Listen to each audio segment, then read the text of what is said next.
বন্ধুরা, সবাইকে স্বাগত জানাচ্ছি আমার ইউটিউব চ্যানেল নতুন ভিডিওতে।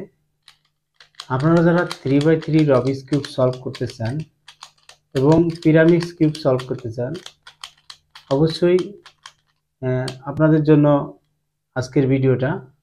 আমরা আজকে শিখব পিরামিড খুব সহজে, পিরামিড কিউব কিভাবে খুব সহজে সলভ করা যায়। এই জন্য এটাকে আমি এলোমেলো করে ফেলেছি। এটাকে এখন এলোমেলো করে ফেলেছি।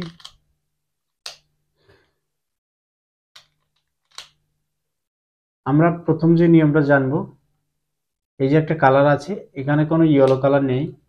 এই যে তিনটে কালারের মধ্যে এখানে কোনো ইয়েলো কালার নেই, সেটাকে আমরা টপে রাখবো।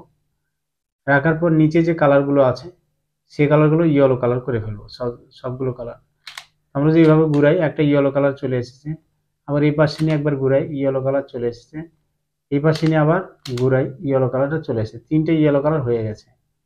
সাথে আমরা এই যে কালারগুলো আছে সেটাকে আমরা ইয়েলো করে দিব, এটাকে আমরা ইয়েলো করে দেব, এটাকে আমরা ইয়েলো করে দেব। আমাদের সব ইয়েলো হয়ে গেছে। বাকি আছে যে ইয়েলো কালারগুলো, সেগুলোকে আমরা ইয়েলো করে দেব। এইখানে একটা ইয়েলো কালার আছে, সেই কালারটা কোথায় যাবে? এই কালারটা এই কালারে ম্যাচিং করতে হবে। এই ইয়েলো কালারটা এখানে যাবে। সেই জন্য কি করব, এই যে কালারটা আছে সেটাকে বের করব। এই ইয়েলো কালারটা এখানে সেট করে নিচে দিয়ে দেব। এখানে আর একটা কালার আছে, বাকি আরো আছে। সেটা কোথায় আছে? কালারটা ভিতরে আছে, সেটাকে আগে বের করব। এখান থেকে বের করার সহজ বুদ্ধি, এটাকে দিয়ে পিছনে দেব, আগের জায়গায় ব্যাক দেব। বের হয়ে গেছে। এই যে কালারটা আছে সেই কালারটার সাথে যে কালারটা আছে সেটাকে আমরা ম্যাচিং করে ফেলবো। কালারে ম্যাচিং করলাম। ইয়েলো কালারটা এখানে যাবে, সেই জন্য ওই কালারটাকে আগে বের করে রাখবো, সেট করে দিয়ে দেবো। যখন আমার এগুলো কালার ম্যাচিং হয়ে যাবে ইয়েলো কালার, তারপরে আমরা এই যে এখানে যে কালারটা আছে সেই কালারটাকে ম্যাচিং করে নেব। এই কালারের সাথে কালারটা ম্যাচিং করব। এটা ম্যাচিং হয়ে গেছে। উপরের টপ কালারটাকেও ম্যাচিং করে নেব। এটা ম্যাচিং হয়ে গেছে। লাস্ট আমার শুধুমাত্র এটা সলভ হয়ে গেছে, এটা সলভ হয়ে গেছে। এই যে একটা কালার আছে সেটা সলভ হয়নি, তিনটে কালার মাঝখানটা বাকি আছে। সেটাকে যেটা কোনো পাশে সলভ হয়নি সেটাকে পিছনে রেখে আমরা এই সূত্রটা অ্যাপ্লাই করব। এটাকে নিচে দেব, এটাকেও নিচে দেব, এটাকে উপরে দেব, এটাকে উপরে দেব। এখানে যে ইয়েলো কালারটা বের হবে সেটাকে একটু পিছিয়ে দিয়ে রাখবো। পিছিয়ে দিয়ে রেখেছি।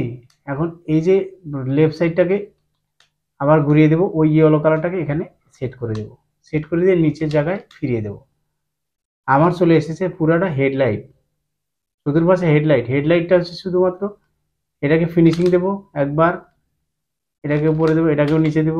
শুধু এরকম করে উপরে নিচে দিয়ে আমরা এটা সলভ করে দেব। বন্ধুরা, ভিডিওটা ভালো লাগলে লাইক দিবেন, যারা নতুন চ্যানেলটা সাবস্ক্রাইব করবেন, আর যারা অলরেডি সাবস্ক্রাইব করেছেন তাদেরকে অসংখ্য ধন্যবাদ। বন্ধুরা, আপনারা যদি শিখতে চান এরপর আপনারা আমার ইউটিউব চ্যানেলে এসে অবশ্যই আমাকে কমেন্ট করবেন, আমি আপনাদেরকে সুন্দরভাবে শিখিয়ে দেবো।